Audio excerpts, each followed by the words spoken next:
Means open access. উনি যেটা বলতে ওনার দৃষ্টিভঙ্গি সেই আমলে আজকে ইমপ্লিমেন্ট হচ্ছে কিন্তু ওপেন অ্যাক্সেস।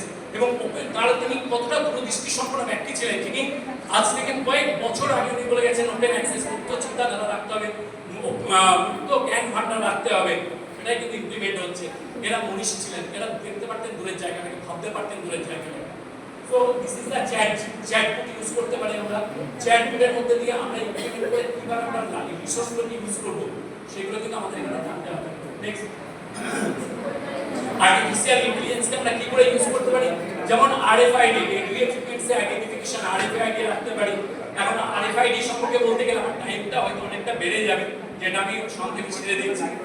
আরএফআইডি সম্পর্কে জানতে পারি, আমাদের যে সমস্ত রিসোর্স ডিসকভারি সিস্টেম যেটা রয়েছে সেগুলোকে জানতে হবে।